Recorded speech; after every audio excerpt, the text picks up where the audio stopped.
મિત્રો, આજે આપણે વાત કરવાના છીએ સોલાર ઝાટકા કીટ સહાય યોજના વિશે, જેમાં તમને 15,000 રૂપિયાની સહાય છે એ મળવાપાત્ર છે. આમના ઓનલાઈન ફોર્મ ભરાવાના શરૂ થઈ ગયેલ છે. ઓનલાઈન ફોર્મ કેવી રીતે ભરવું એના વિશે સંપૂર્ણ માહિતી તમને આ વિડીયોની અંદર આપવાની છે, તો વિડીયોને પૂરો જોવા વિનંતી. જો તમને વિડીયો ગમે તો લાઇક, શેર અને સબસ્ક્રાઇબ કરવાનું ભૂલશો નહીં. ચાલો શરૂ કરીએ. મિત્રો, સૌપ્રથમ તો તમારે કોઈ એક બ્રાઉઝર ઓપન કરી આઈ ખેડૂત સર્ચ કરાવવાનું છે.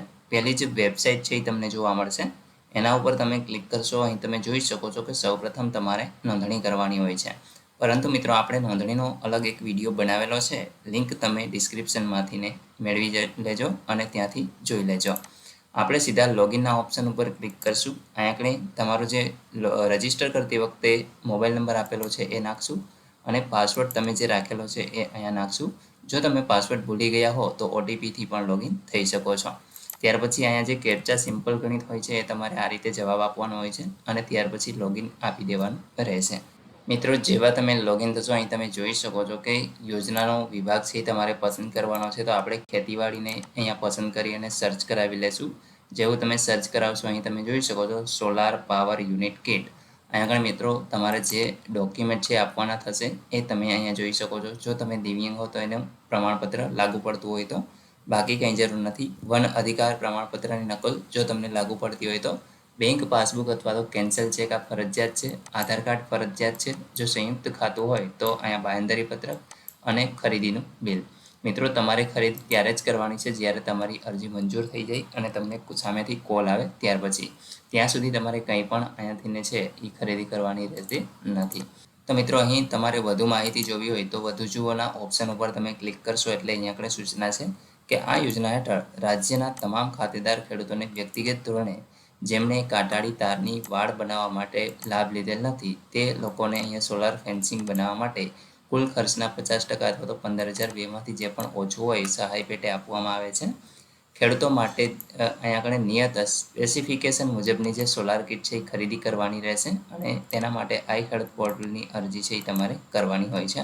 તો અહીંયા મિત્રો, અરજીની તારીખ તમે જોઈ શકો છો 24/4 થી 15/5 સુધી તમે કરી શકો છો. અરજી કરવાના ઓપ્શન ઉપર આપણે ક્લિક કરી દઈશું.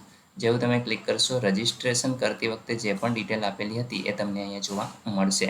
4 સ્ટેપની અંદર તમારે આ ફોર્મ છે એ ભરવાનું હોય છે. અહીંયા આગળ તમારા ગામનું નામ, પિનકોડ નંબર, ત્યાર પછી સ્ત્રી કે પુરુષ જે પણ હોય, જાતિ કઈ છે તમારે જાતિ અહીંથી સિલેક્ટ કરવાની હોય છે. ઈમેલ આઈડી જો હોય તો આપી શકો છો, બાકી દિવ્યાંગ છો કે કેમ એ તમે અહીંથી સિલેક્ટ કરી લેજો. ત્યાર પછી મિત્રો, ખેડૂતોનો પ્રકાર અહીંયા તમારે સિલેક્ટ કરવાનો છે. જેમ કે નાના ખેડૂત જેની પાસે 1 થી 2 હેક્ટર જમીન હોય, સીમાંત 1 હેક્ટરથી ઓછી જમીન હોય અને મોટા ખેડૂત જે 2 હેક્ટરથી વધુ જમીન હોય તો એવા એ રીતે તમારે અહીંયા સિલેક્ટ કરવાનું છે. બાકી તમારો મોબાઈલ નંબર, તમે આત્માનું રજિસ્ટર ધરાવો છો કે કેમ એ તમે હા અથવા નામાં જવાબ આપી દેજો. અહીંયા આગળ મિત્રો એ જ રીતે તમારો જિલ્લો છે એ એક્ટિવ થશે. જો તમે હા કરશો તો અહીંયા આગળ એક્ટિવ થશે, બાકી કંઈ જરૂર નથી. ત્યાર પછી મિત્રો, અહીંયા આગળ નીચે તમે જોશો તો તમારા આધાર કાર્ડનો નંબર છે એ તમારે આપવાનો હોય છે ને ત્યાર પછી સેવ એન્ડ નેક્સ્ટ કરી દેવાનું રહેશે. ત્યાર પછી મિત્રો, જેવું તમે નેક્સ્ટ કરશો, અહીંયા બેંકની વિગત આપવાની છે. જેમાં આઈએફએસસી કોડ આપી અને નંબર ચકાસવાના ઓપ્શન ઉપર ક્લિક કરશો એટલે અહીંયા આગળ બેંક છે ઓટોમેટિક સિલેક્ટ થઈ જશે.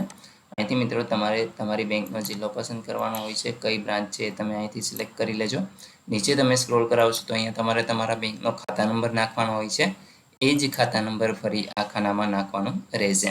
ત્યાર પછી અરજદારનું જે પ્રમાણે બેંકમાં નામ છે એ પ્રમાણે ઇંગ્લિશમાં લખવાનું છે અને એ જ રીતે તમારે એડ્રેસ પણ અહીંયા આપી દેવાનું છે. ત્યાર પછી મિત્રો તમારે સેવ એન્ડ નેક્સ્ટ કરી દેવાનું રહેશે. મિત્રો, તમે જેવું સેવ એન્ડ નેક્સ્ટ કરશો, હવે તમારે જમીનની વિગત ઓટોમેટિક અહીંયા રજિસ્ટ્રેશન કરતી વખતે જે પણ આપેલી હશે એ આ રીતે આવી જશે. અહીંયા તમારે માત્ર ટિક માર્ક કરી દેવાનું છે અને એક વખત તમારું નામ જોઈ લેવાનું છે. બાકી સેવ એન્ડ નેક્સ્ટ કરવાનું રહેશે. જેવું તમે સેવ એન્ડ નેક્સ્ટ કરશો, અહીં મિત્રો તમે જોઈ શકો છો કે તમે જેવું નેક્સ્ટ કરશો એટલે તમારે અહીંયા આગળ જિલ્લો પસંદ કરવાનો હોય છે. તો તમે આપણે અહીંયા જિલ્લો પસંદ કરી લેવાનો છે. ત્યાર પછી જેવું તમે જિલ્લો પસંદ કરો છો, અહીંયા આગળ તમારે તમારું જે તાલુકો છે એ પસંદ કરવાનો હોય છે. ત્યાર પછી મિત્રો ગામનું નામ છે એ અહીંથી ને તમારે સિલેક્ટ કરી લેવાનું રહેશે. તો એ રીતે તમે સિલેક્ટ કરી શકો છો અને ત્યાર પછી તમે જોશો કે અહીં આગળ તમારો સર્વે નંબર જે પણ હોય એ તમારે અહીંથી ને આ રીતે સિલેક્ટ કરી લેવાનો હોય છે. અહીં આગળ માલિકનું નામ છે એ ઓટોમેટિક તમને જોવા મળી જશે અને ત્યાર પછી જમીન ક્ષેત્રફળ અહીંયા ઓટોમેટિક આવી જશે. અહીંયા તમારે એને એડ કરી દેવાનું છે. ત્યાર પછી મિત્રો સેવ અને ડ્રાફ્ટ પણ કરી શકો છો અથવા તો તમે ફાઇનલ સબમિટ પણ આપી શકો છો.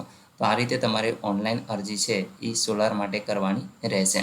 તો મિત્રો આશા રાખું છું કે આ વિડીયોની અંદર તમને સોલાર પાવર કિટ માટેની જે યોજના છે એમાં કઈ રીતે ઓનલાઈન અરજી કરવી એના વિશે સંપૂર્ણ માહિતી મળી ગઈ છે. તેમ છતાં પણ કંઈ પ્રશ્ન હોય તો કોમેન્ટ દ્વારા પૂછી લેજો. વિડીયોને લાઇક કરજો, તમારા મિત્રો સુધી શેર કરજો અને ચેનલને સબસ્ક્રાઈબ કરી લેજો, જેથી આવી કોઈ પણ માહિતી આપ સુધી પહોંચતી રહે. વિડીયો જોવા બદલ આપનો ખૂબ ખૂબ આભાર. મળીએ એક નવા વિડીયો સાથે. ત્યાં સુધી જય હિન્દ.